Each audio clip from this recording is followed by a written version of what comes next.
wabarakatuh. Sekarang gue lagi jalan-jalan karena kemarin kita mencoba untuk ke Kremlin, namun ternyata Kremlin tutup karena ada ulang tahun Moskow yang ke-870.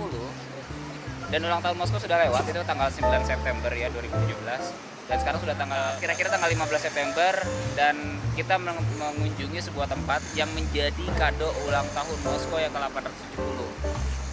Bukan gereja ini, bukan gereja yang berbentuk seperti masjid ini, tetapi sebuah taman yang sudah dinanti-nantikan selama 70 tahun terakhir di Moskow. Bayangin, jadi selama 70 tahun tidak ada taman baru di Moskow. Bukan berarti Moskow itu tamannya sedikit, justru Moskow itu tamannya banyak banget, tapi setelah 70 tahun nambah lagi. Dan sangat kontras dengan bangunan-bangunan Moskow yang cenderung arsitekturnya bergaya Eropa dan tua, kuno. Kita bisa lihat sebelah sana, ini dia Zaryadye Park. Kita bisa lihat walaupun ini masih dalam bentuk tahap renovasi dan sudah 7 hari berlalu sejak dibukanya taman, kita bisa lihat orang datang seperti ngedatangin sebuah konser, men. Ya kan? Itu bisa dilihat di ujung sampai di mana tuh? Di mana sih jari gue? Sampai di sini orang tuh masih banyak banget, parah. Yuk kita biar nggak penasaran, kita samperin aja. Taman adalah salah satu pilihan utama untuk masyarakat Rusia menghabiskan hari liburnya.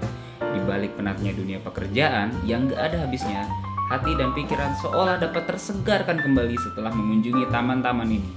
Kalau di Jakarta, kita mau refreshing ujung-ujungnya pasti ke Bogor, Puncak, atau Bandung kan? Itu karena tamannya tidak terlalu banyak. Dan ini adalah salah satu museum yang sayangnya sedang tutup. Ini kayaknya menarik banget, gedung-gedungnya tua gitu. Jadi inget film-film Lord of the Rings gitu kan. Ini adalah gereja Saint Basil. Letaknya di pusat kota, dan bayangin taman baru ini, Zaryadye, terletak persis di sebelah Kremlin. Mau masuk aja ada metal detektornya loh.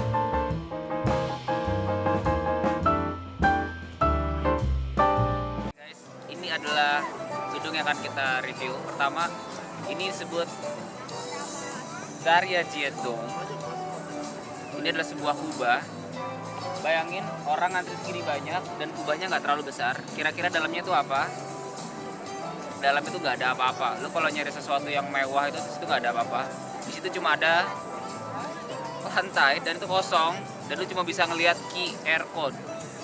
Ya, QR code. Jadi di dalamnya ini sebenarnya kayak sebuah museum atau galeri di mana lu masuk ke dalam, lu nggak akan ngelihat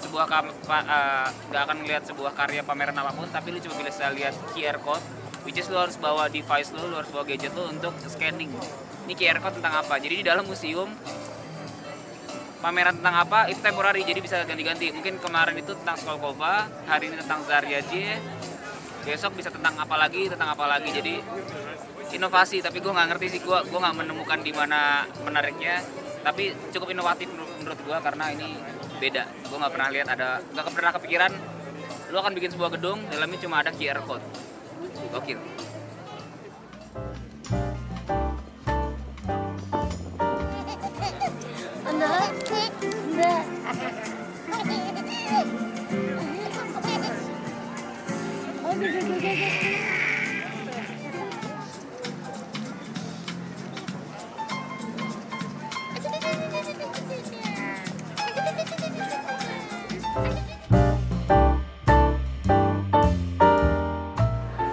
Hai, sekarang channel ini akan saya ambil alih.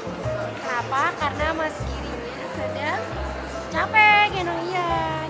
Jadi ini media center yang interaktif dan penuh dengan atraksi yang kognitif. Di sini kita akan dimanjakan, guys, dengan pertunjukan film mengenai budaya, kawasan lindung, dan musik bersejarah di sini. Jadi guys, kalau kita mau masuk ke dalam media center ini, kita tuh perlu bayar tiket. Ini untuk anak-anak itu 300, dan untuk yang orang besar dewasa itu 900 ruble. Dan bayarnya di sini.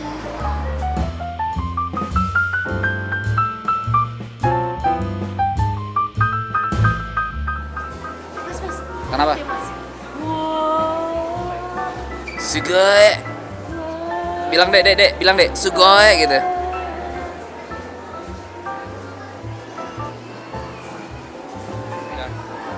Guys, jadi ternyata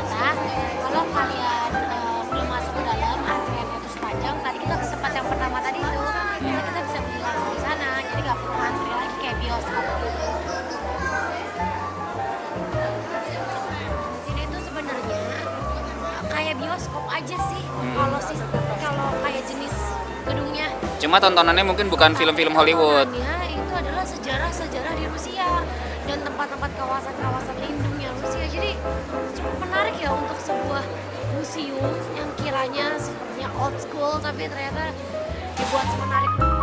Ada toko souvenir juga loh, seperti buku, mug, dan aksesoris-aksesoris lainnya yang gak kalah seru.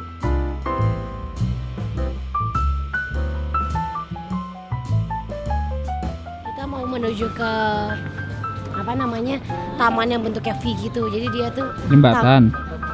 iya, bukan jembatan. Kalau jembatan kan kita ngelewatin ya. Tapi ini taman bentuknya V dan dia itu sebenarnya dengan struktur cantilever jadi melayang. Keren banget loh. Jadi ini loh yang disebut jembatan yang V itu. Jembatan ini sudah teruji secara desain sanggup menampung 4.000 orang dengan total berat itu 240 ton. Keren banget nggak sih? Itu bawahnya dipagerin ya Bin ya? Iya, bawahnya itu dipagerin sepanjang taman. Jadi nggak ada tuh nanti bakal alay-alay orang Rusia alay-alay itu yang bakal tahu-tahu masuk aja gitu. Ya semua harus lewat depan, lewat yang tadi gerbang metal detector tadi. Ternyata setelah dia mata-mati udah sampai sini kelihatan ada museum di bawah tanah. Judulnya Zariadze Underground Museum. Keren gak sih? Masa di bawah tanah gitu? Coba tunjuk ke mana sih? Itu nggak bisa tangan ke itu. Oh iya, nggak bisa lagi pegangnya, itu dia. Sungguh sebuah taman yang bagus untuk menghabiskan waktu bersama keluarga.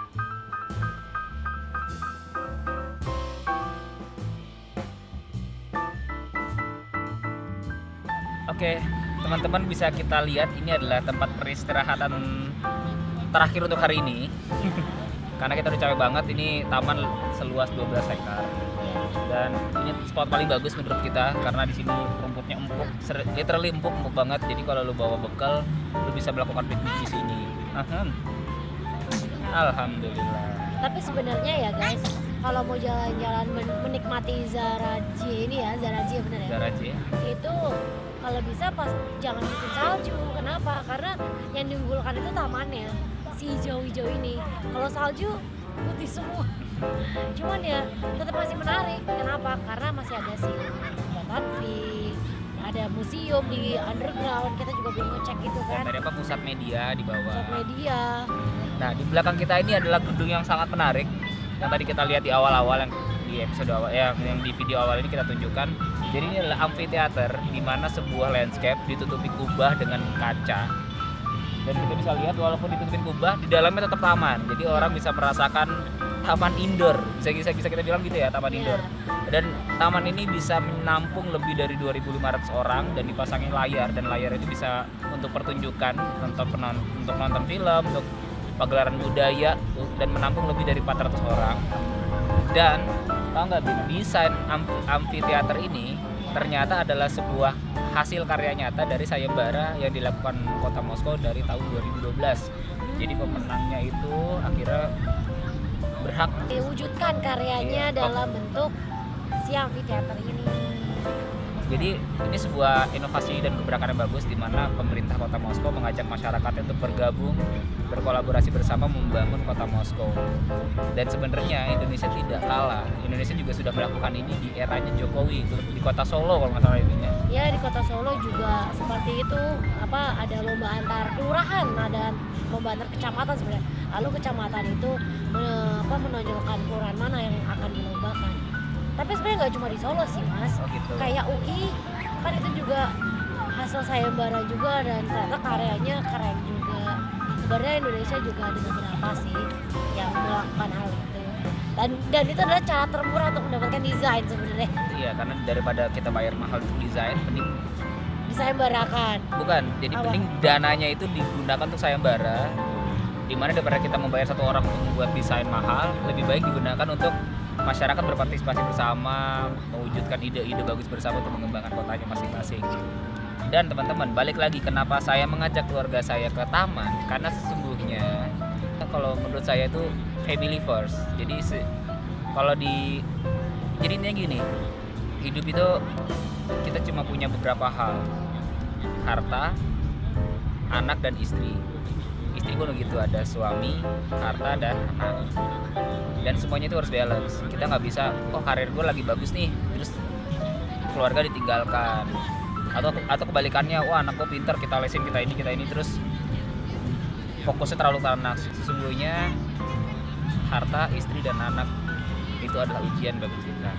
Dan untuk istri pun begitu, suami, anak, dan harta adalah ujian bagi kita. Jadi jangan terlalu berbangga-bangga, jangan terlalu sombong, dan jangan terlalu fokus terhadap hal itu, karena sesungguhnya itu ujian bagi kita. Jadi kita balance aja, pahami hakikat dalam hidup ini, dan insya Allah itu akan membuat kita hidup lebih bahagia dari sebelumnya.